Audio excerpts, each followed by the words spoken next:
आपण भरपूर फुलणारे उपवासाचे पापड बघूया. एकदा बनवायचे आणि वर्षभर टिकवायचे. कसे बनवायचे ते बघूया. पापड आपले मस्त असे ठिसूळ झालेले आहेत. तुम्हाला मोडून दाखवते. साबुदाणा तुम्ही गिरणीहून दळून जरी आणला तरी चालेल, पण भाजून घ्यायचा आणि नंतर दळून आणायचा. सद्गुरू रेसिपीजमध्ये आपलं खूप खूप स्वागत आहे. सर्वांना उपवास असतात, मग म्हटलं आज उपवासाची रेसिपी तुमच्यासोबत शेअर करावी. आणि नमकीन खायला सर्वांनाच आवडते. पापड तर तुम्ही भरपूर प्रमाणामध्ये बघितले असतील, पण आज उपवासाचे बघून घ्या कसे बनवायचे आहेत ते. त्याच्यासाठी मी इथं 1 किलो साबुदाणा घेतलेला आहे आणि आपल्याला हे न भिजवताच ठेवायचं आहे. किलो साबुदाण्यासाठी इथं मी 1.5 किलो आलू घेतलेले आहेत आणि हे सर्व काम होण्याआधीच मी हे उकडून घेतलेले आहेत.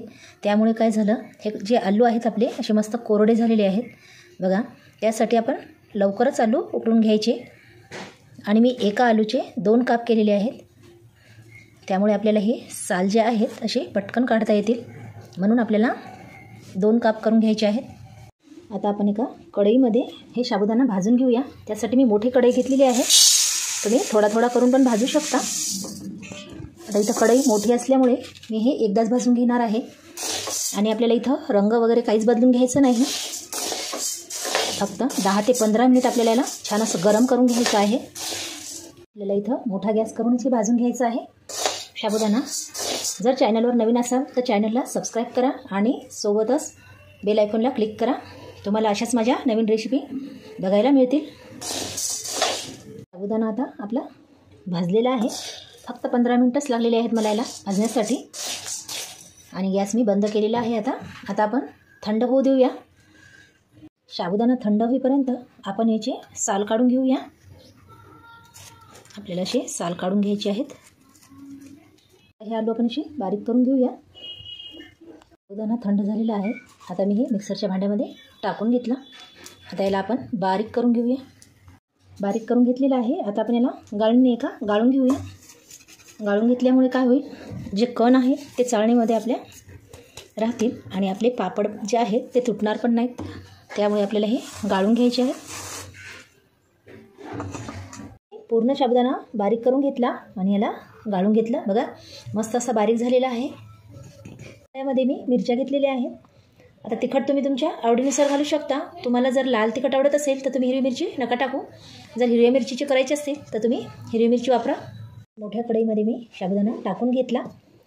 आता आपण त्याच्यामध्येच हे आलू पण टाकून घेऊया. आता आपण जी बारीक केली होती हिरवी मिरची ते पण याच्यामध्ये घालून घेऊया. जिरा पावडर टाकणार आहे. हे भाजून जिऱ्याची पूड केलेली आहे. ऑप्शनल आहे जिरं. तुम्ही जर उपवासाला खात असाल तर टाका, नाही तर नका टाकू. आता इथं आपल्याला चवीपुरतं याच्यामध्ये उपवासाचं मीठ घालून घ्यायचं आहे. मोठ्या चमचनं 1.5 चमच घालून घेते. तुम्ही याच्यामध्ये कोथिंबीर वगैरे वापरू शकता जर तुम्हाला आवडत असेल तर. आता आपण हे मिक्स करून घेऊया. 1 किलो साबुदाणा असेल तर तुम्ही इथं 2 किलो पण आलू घेऊ शकता. पण जास्त जर आलूचं प्रमाण झालं तर मग पापडाला थोडा तांबूस रंग येतो, म्हणून मी इथं 1.5 किलो टाकलेले आहेत आलू. आता इथं थोडं मी पाणी टाकून घेते. आवश्यकता असेल तर इथं थोडं पाणी घालून घ्या. बघा साबुदाण्याची मी इथं कणिक मळून घेतलेली आहे. जास्त पातळ करायची नाही आपल्याला, एवढी टाईट ठेवून घ्यायची आहे. बघू शकता तुम्ही. एका ताटामध्ये काढून घेऊया. कढईमध्ये मी पाणी घालून घेतलं. त्याला आता गरम करून घेतलेलं आहे. त्याच्यामध्ये आता आपण हे कणिक ठेवून घेऊया. आता आपल्याला याला 20 मिनिट वाफवून घ्यायचं आहे. मिनिट झालेले आहेत. साबुदाणा आपला वाफवून पण झालेला आहे. आता आपल्याला हे वाफवून जर नाही घेतलं तर आपले पापड जे आहेत ते तुटतील आणि फुलणार पण नाहीत, म्हणून आपल्याला हे वाफवून घ्यायचं आहे. आणि आता याला एकत्रित करून घेणार आहोत आपण. पूर्ण आपल्याला असं मिक्स करून घ्यायचं आहे. पुरीची मशीन घेतलेली आहे. त्याच्यावर एक प्लास्टिक टाकून घेतलं. त्याला थोडंसं तेल लावून घेते आणि एक कणकेचा गोळा घेते. आता जेवढी साईज आपल्याला पापडाची पाहिजे तेवढाच आपल्याला इथं गोळा घ्यायचा आहे, लहान मोठा. आणि याला थोडंसं गोल करायचं. याच्यावरून पण एक प्लास्टिक ठेवून घ्यायचं आपल्याला. त्याला पण थोडं तेल लावून घ्यायचं आणि याला दाबून घ्यायचं. पुरीच्या मशीन नसेल तर तुम्ही प्लेटनं पण करू शकता किंवा मग पोळपाटावर पण बनवून घेऊ शकता. बघू शकता तुम्ही मस्त पापड होत आहेत आपले. पापड करून घेते आणि इथं फॅन खाली ज्याला मी टाकून घेते. खालून एक प्लास्टिक टाकलेलं आहे मी. त्याच्यावर आता हे पापड सुकवून घ्यायचे आहेत आपल्याला. दुसऱ्या दिवशी याला ऊन देऊन घ्यायचं आहे. पापडे आपल्या वाळून तयार झालेले आहेत. मस्त अशा वाळवून घ्यायच्या. जागेची अडचण असेल तर आपण हे उन्हाला पण टाकू शकतो.